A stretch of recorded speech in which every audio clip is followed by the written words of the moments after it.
we are going to go to our next presenter, Susan Gallo from the City and County of Denver.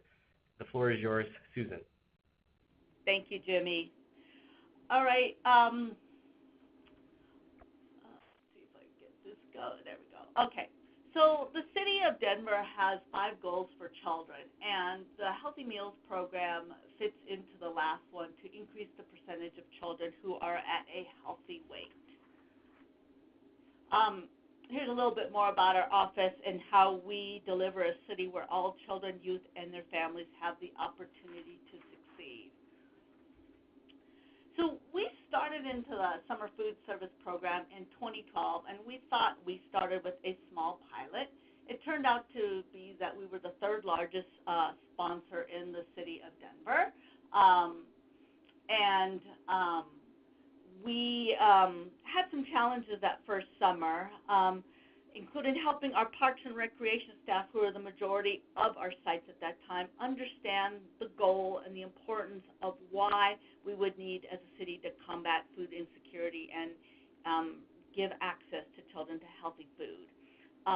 The other challenge was learning how to collaborate with other sponsors as the city came in and there was concerns that we were going to just take over all summer food sites in the city of Denver. But it was a success, and we overcame those challenges, and we were able to expand to at-risk after-school meals, and we expanded, and we grow steadily year by year. This next slide is data on our program to show all the different types of meals that we serve.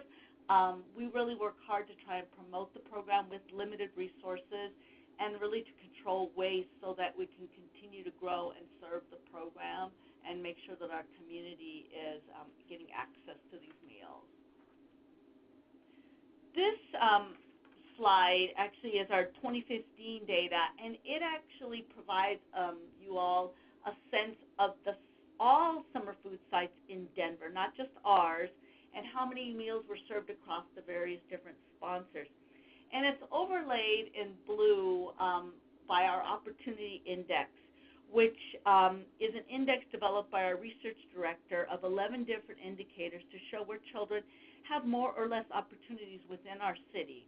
And the darker the area, the less opportunities. So really, when we're thinking about meal sites, we try and focus on serving in those communities more so than doing in the other communities where there are maybe more opportunities for children and families.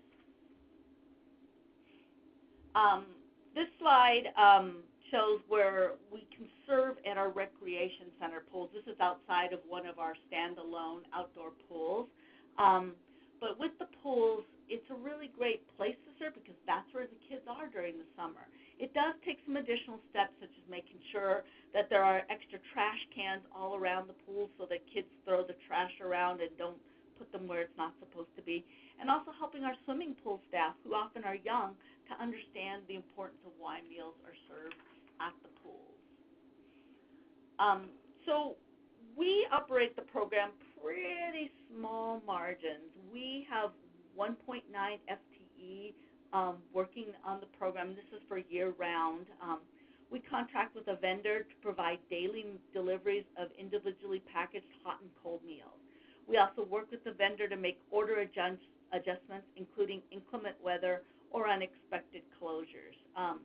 Part of the challenge here is making changes quickly, as the vendor needs 48 hours to make order increases or decreases. And again, we select sites based on the opportunity index you saw. And since site staff know their communities, we actually ask them to identify meal times and types of meals served.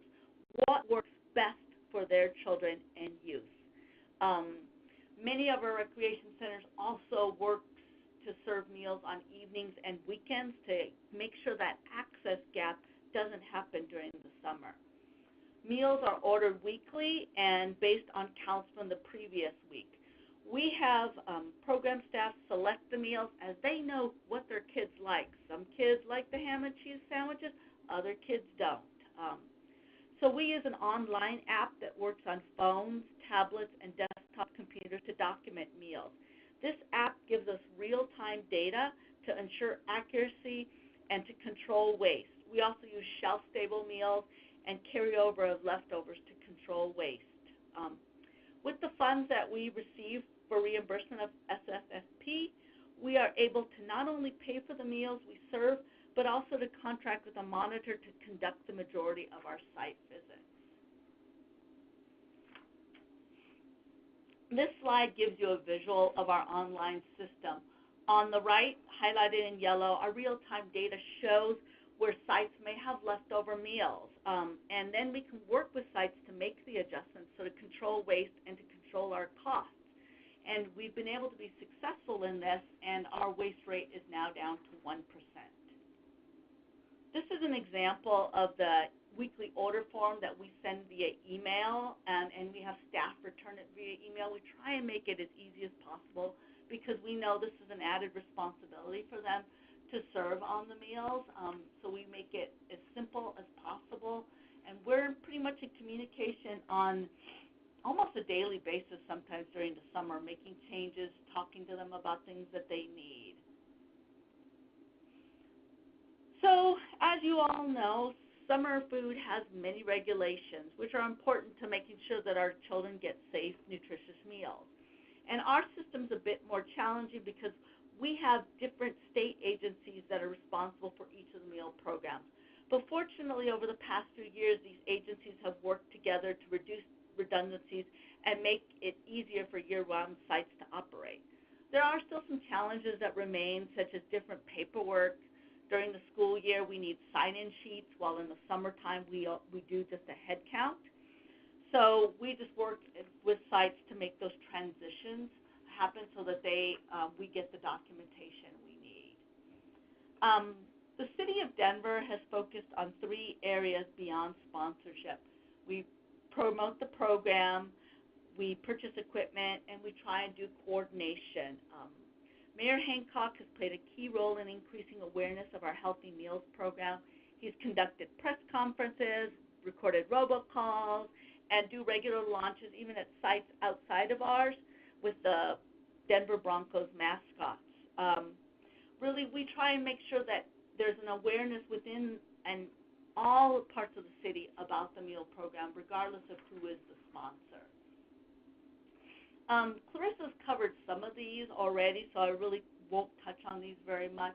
But we really try and think about our role as sharing information, the research and data, because that's critical, what cities can provide to our community partners. And again, how can we connect, how can we convene people together so that the meal program reaches all children? And then lastly, sponsorship. We know as a city how to deal with paperwork and bureaucracies, so who better than to handle a program like this, working with our city-owned facilities to serve meals, like in recreation centers and libraries. This last slide is a quote from our mayor. He was really key in bringing this meal program to the city of Denver and the Office of Children's Affairs as he experienced hunger when he was a child. He said, what you do is very important because in some cases it is a nutritional lifetime for many of our city's children. So think about that as you plan your meal programs in the summer. Thank you so much, and I'm going to turn it over to the next presenter.